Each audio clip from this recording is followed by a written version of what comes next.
toute petite méfiance vis-à-vis du terme de cyberguerre, parce qu'on n'est pas dans une guerre aujourd'hui. La guerre, c'est ce que subissent les Ukrainiens.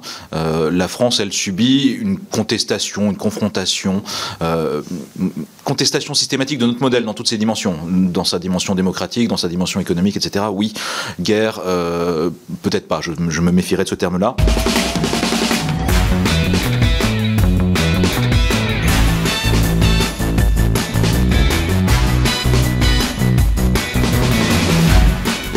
Nous ne sommes pas dans une cyberguerre, ce sont les mots de Vincent Strubel, directeur général de l'ANSSI, l'Agence nationale de sécurité des systèmes d'information. Pourtant, d'après une étude réalisée par Armis en avril 2025, 82% des responsables IT en France craignent un impact important de la cyberguerre sur leurs opérations. Dans un monde sous tension, où des nouvelles technologies redéfinissent les attaques et la défense, la France est-elle prête ? Bienvenue dans ce nouvel épisode des Dessous de la Tech. Bonjour à toutes et à tous. Bonjour Alessandro. Bonjour Anne-Laure. Alors peut-on parler de cyberguerre ? Sommes-nous prêts pour ces nouveaux conflits protéiformes ? C'est ce que nous allons découvrir dans cette émission. Alors Anne-Laure, avant de rentrer dans le vif du sujet, encore faut-il définir ce qu'est une cyberguerre. Et pour ça, je vous propose d'écouter l'amiral Arnaud Coussière, que nous avons interviewé à l'occasion du Forum in Cyber.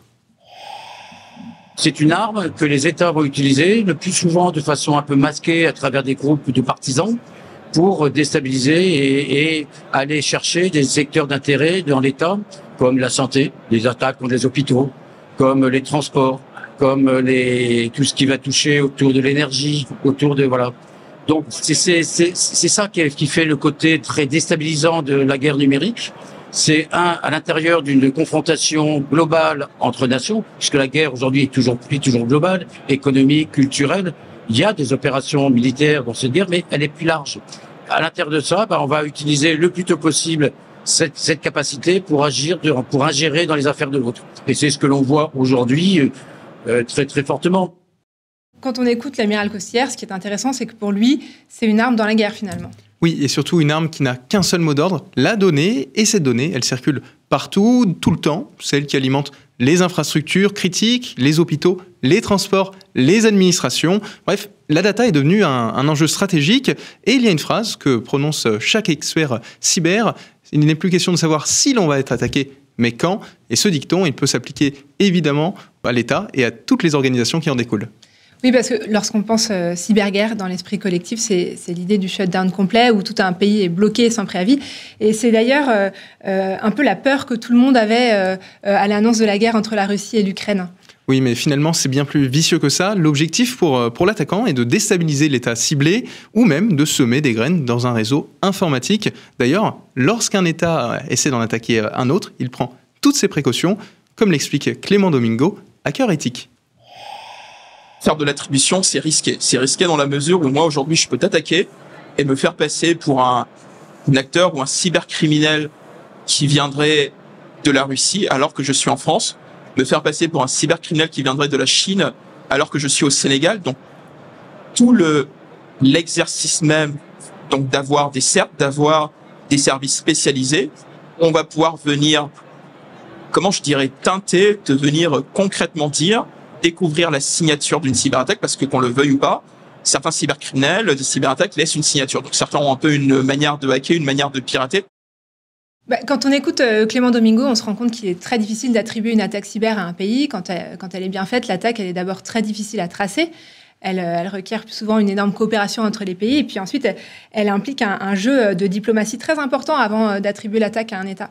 Alors comment font ces États voyous, Alessandro ? Alors, ils passent déjà régulièrement par des groupes non étatiques et le plus souvent, ces derniers, ils sont organisés comme de véritables entreprises. C'est-à-dire qu'ils ont une hiérarchie, un CEO, un service RH, des fiches de paye, bref, des bureaux avec pignon sur rue aussi. C'est ça, on pense à NSO Group, qui a été reconnu coupable de piratage par la justice américaine dans le cadre de l'affaire Pegasus. Il y a aussi des groupes comme Hacking Team ou Black Basta. En tout cas, ces groupes de hackers ont des rouages bien ficelés et parfois donc financés directement par les États. Et puis Anne-Laure, ce ne sont pas les cyberarmes qui manquent.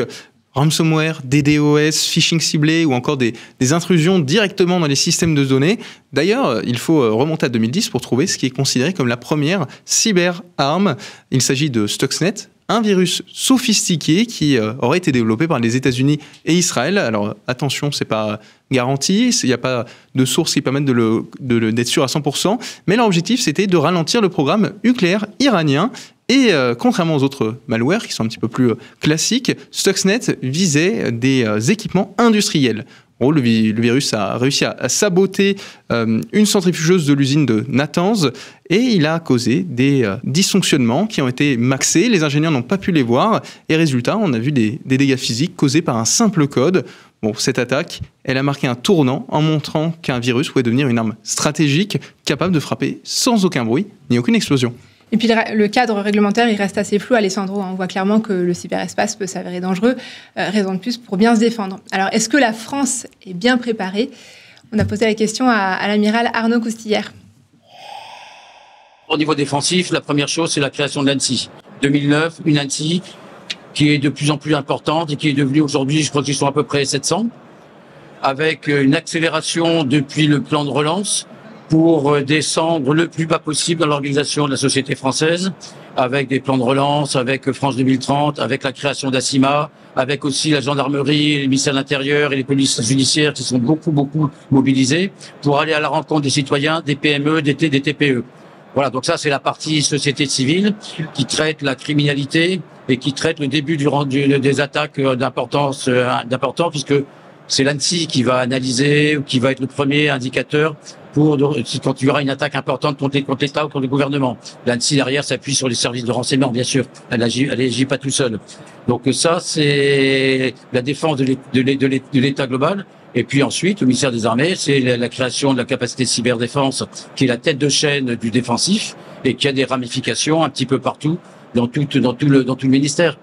Quand j'ai pris mon commandement en 2011, j'avais 3 personnes dans mon état-major en me comptant et à peu près une petite centaine de personnes sur des sujets sensibles défensifs et offensifs. Quand j'ai quitté en 17, j'avais 70 personnes dans mon état-major. Je pesais 10% du pôle opérationnel des armées et à peu près 2500 autorités personnelles sous ma tutelle. Ce qui montre l'effort qui a été fait par le ministère des Armées et aujourd'hui, ils sont plutôt à hauteur de 5000.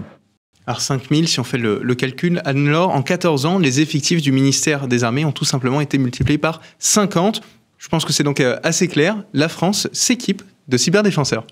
Oui, et probablement à raison, surtout avec ce qu'on aurait pu craindre avec le conflit entre l'Ukraine et la Russie.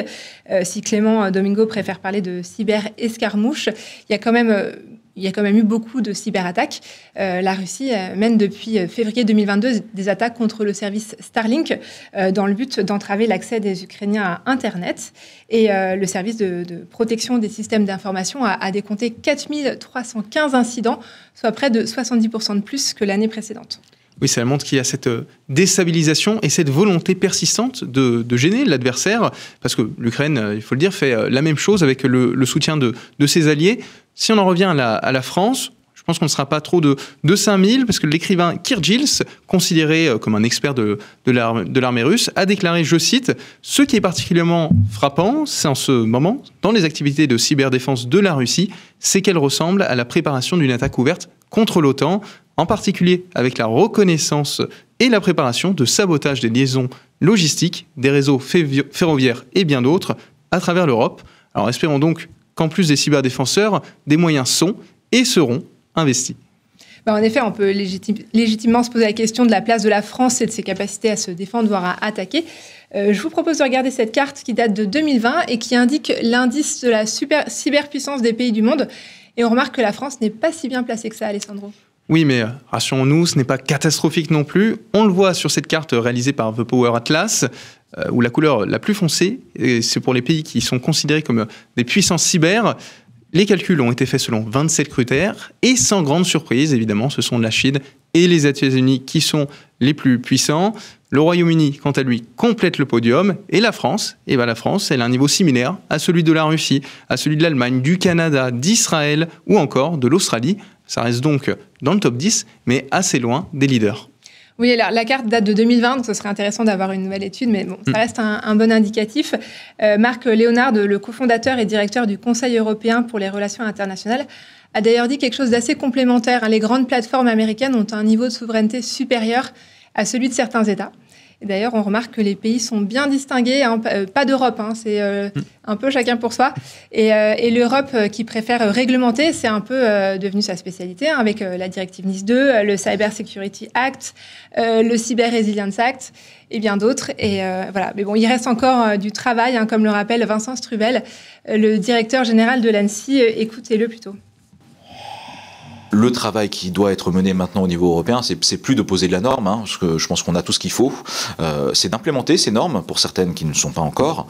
C'est peut-être de simplifier ce qui peut l'être, ou d'en tirer le retour d'expérience. C'est de construire de la solidarité. Ça, c'est un vrai enjeu de solidarité dans la réponse aux cyberattaques. Et c'est une réalité que nous incarnons au quotidien à travers un réseau des directeurs d'ANSSI qui s'appelle Cyclone à l'échelle européenne. Et c'est quelque chose, je parle avec mes homologues assez régulièrement sur ces sujets-là.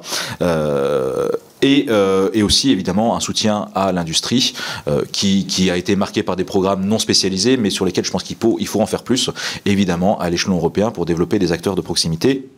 Construire de la solidarité, ce sont les mots de Vincent Strubel, c'est sans doute ce qui est le plus difficile. Regrouper et coordonner les 27 pays membres, ce n'est pas une mince affaire, hein, il suffit de suivre les discussions au Parlement pour s'en rendre compte tout au long de l'année. Mais il y a tout de même une certaine coopération, oui, elle existe, mais les cyberdéfenseurs européens, ils ne travaillent pas main dans la main tous les jours sur ces sujets.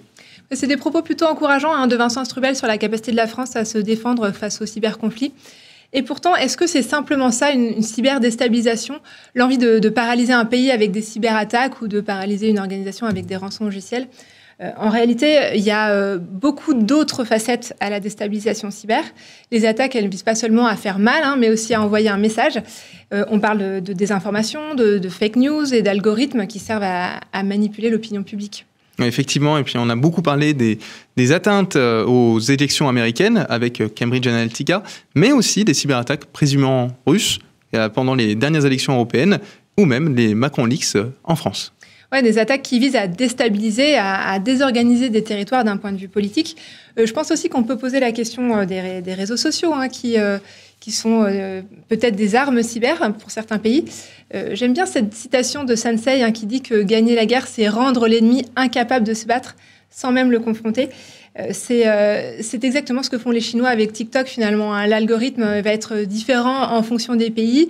La Chine, qui n'est pas une démocratie, a également la volonté d'imposer ses idées, et elle peut chercher à manipuler l'opinion. Et donc en Chine, l'application, elle a des fins éducatives, et en Europe, elle peut connaître certaines dérives avec du contenu récréatif, voire abétissant. C'est d'ailleurs pour ça que de nombreux pays occidentaux ont commencé à réfléchir à interdire TikTok.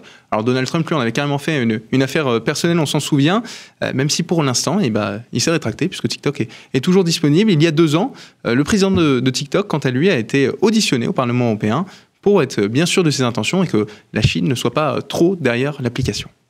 Si on élargit le périmètre des cyberconflits à tous les outils de désinformation, de manipulation de l'opinion, est-ce qu'on peut vraiment dire que la France est prête à faire face à ces tentatives de déstabilisation ? J'ai posé la question à Clément Domingo. Non, on n'est pas prêt, Anne-Laure. On n'est pas prêt déjà parce que notre population elle est totalement à la rue. Je pense qu'aujourd'hui, d'ailleurs là, on fait le test.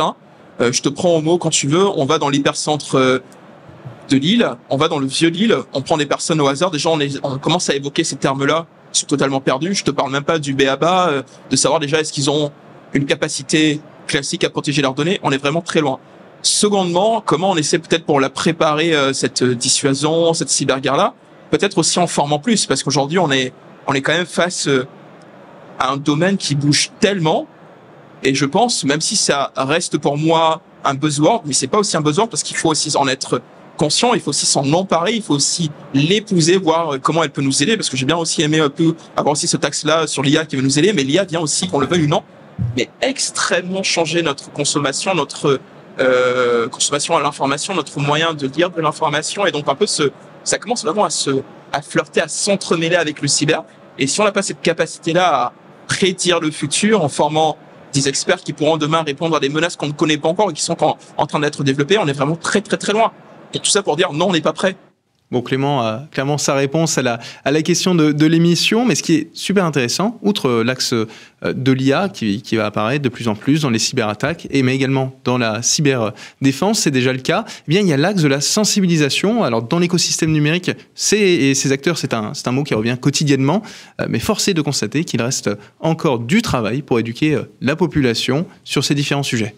Effectivement, la cyberguerre n'est plus une menace lointaine, elle est là. Sommes-nous prêts? Pas complètement.